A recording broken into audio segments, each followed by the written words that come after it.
1.5 கோடி பேர் வந்திருக்கான். 1.5 கோடி பேர். இங்க பேர் பீகார்ல இருந்து 2.5 லட்சம். இந்த மகாராஷ்டிரால இருந்து உத்தரப்பிரதேசத்துல 2.3 லட்சம்.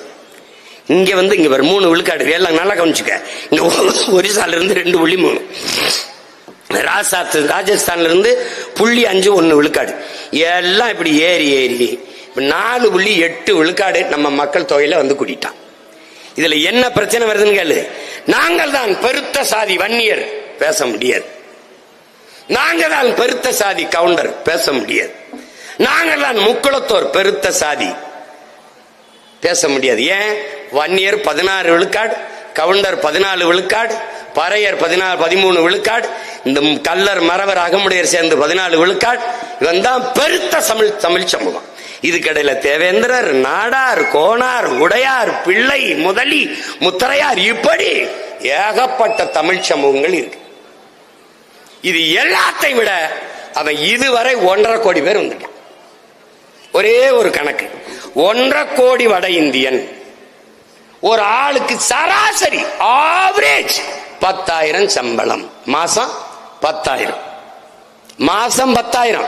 15,000 வாங்கலாம், சில 20 வாங்கலாம்.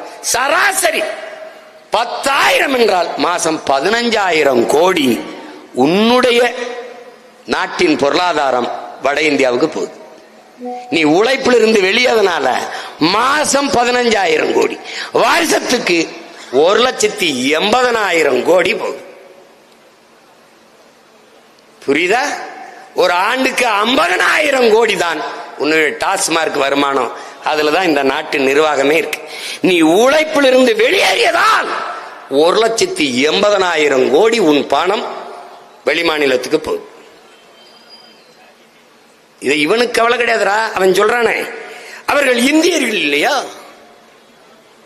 அவனை கூட்டிட்டு வந்துடா. இந்த கோவை தெற்குல கிழக்கில் தெற்குல வச்சிங்க வா, அவர் இந்தியர் தான், அந்த காவிரியில தண்ணி தர மாட்டேங்கிறான், அவனும் இந்தியர் தான், நானும் இந்தியர் தான், கொஞ்சம் வாங்கித்தான். முதலமைச்சரே சொல்றாரு, எங்களுக்கு வேண்டிய நிதியை மத்திய அரசு தரமாட்டேங்குது, வாத்தியாருக்கு சம்பளம் கொடுக்க முடியல. என் தம்பி அன்பில் மகேஷ்லாம் அழுகிறாப்ல. இந்த இந்தியன்கிறால போயிங்க please, we are all Indians, please அந்த பணத்தை கொஞ்சம் வாங்கி கொடுங்க. இந்த பரதேசி பயில பச்சை மட்டை வச்சு வெளுத்து விடணும்டா பயல. இவங்கள மாதிரி டேய் எல்லாருக்கும் இங்க இடம் இருக்குடா. 26 லட்சம் வாழ்றேன்டா மராட்டியத்துல, மகாராஷ்டிரால. நான் ஓபிஸ்ரா, அதர் பேக்வேர்டு கம்யூனிட்டிடா நானு. டே நான் எஸ்சி, ஷெட்யூல் காஸ்ட் கர்நாடகால. 1.25 கோடி தமிழர்கள்டா, 75 லட்சம் பேர். அதுல நாங்க ஆதி தமிழ் குடிகளடா. எனக்கு எஸ்சி பட்டியல நான் இல்ல, நான் அதர் பேக்வேர்டு.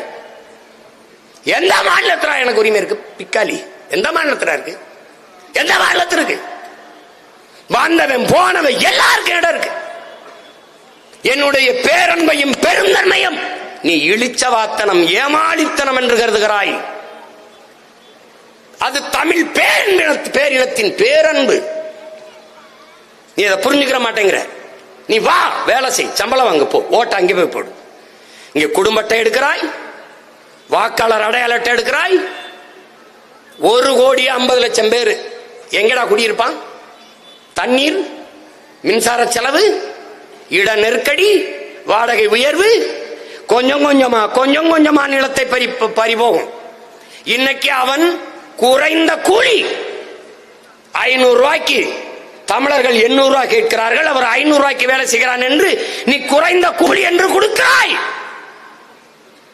நாளை அவன் தவிர்க்க முடியாத கூலியாகிவிட்ட பிறகு, வேலையாளாகிவிட்ட பிறகு 5,000 ரூபாய் என்று கேட்டாலும் உன்னால் அவனை தவிர்க்க முடியாது. காரணம், உன் இனத்தான் உழைக்கிற திறனை இழந்துட்டான், உழைப்பை விட்டு வெளியேறிட்டான்.